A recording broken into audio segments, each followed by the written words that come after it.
The Teacher's Quiet Autumn. Elena sat in her favorite velvet armchair, scrolling through the latest news on her tablet. After years of a busy career, she often felt bored in the quiet afternoons. She realized that while her life was no longer stressful, it wasn't exactly boring either. It was just different. She missed the energy of the classroom, but she appreciated the peace of her small cottage. Suddenly, the wind blew hard against the window panes, rattling the glass. Elena knew she had work to do before the storm arrived. She put on her sturdy denim dungarees and a wool hat. It was time to rake the leaves that had formed a thick carpet across her lawn. The air was crisp, smelling of damp earth and coming rain. From her garden, she could see the tall stone steeple of the village church rising above the trees. Her neighbor Silas watched her from his porch.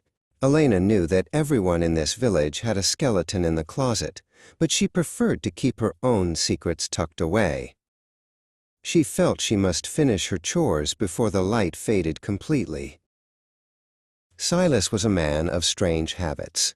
He rode an old, rusted bicycle as if it were a grand steed, moving at a frantic pace, even when he was in no hurry.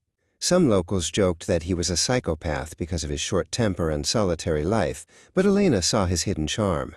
He was simply a man who preferred the company of his garden to the company of people. While Elena was looking for her gardening gloves in the shed, she found a tangle of old Christmas lights. As she pulled them out, she noticed a small, sticky label. It was stuck to her forearm, a remnant of a project from years ago. She decided to head to the village store to buy some proper storage bins for the mess. At the village shop, she overheard a confusing conversation between a local boy and the shopkeeper. The boy was trying to explain a mistake with a food delivery. Elena whispered to herself, correcting the boy's grammar in her mind. The child didn't order the pizza either, she thought. Then she winced, remembering a student who once wrote, "The child ordered the pizza neither." The clerk, George, smiled at her.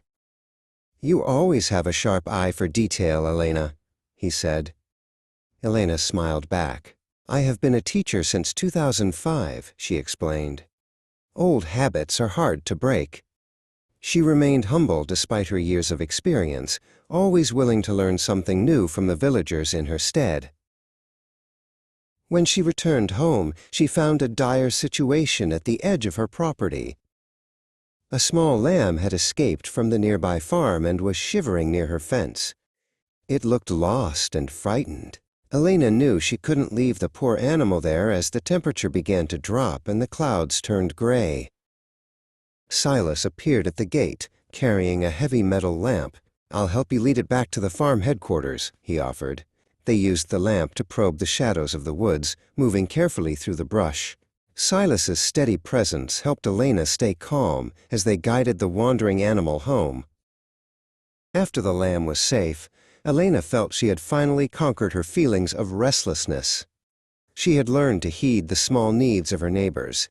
As she walked back, she saw a neat stack of wood and a pile of dry hay ready for winter. Since she had found her place in the village, the quiet life no longer felt boring at all.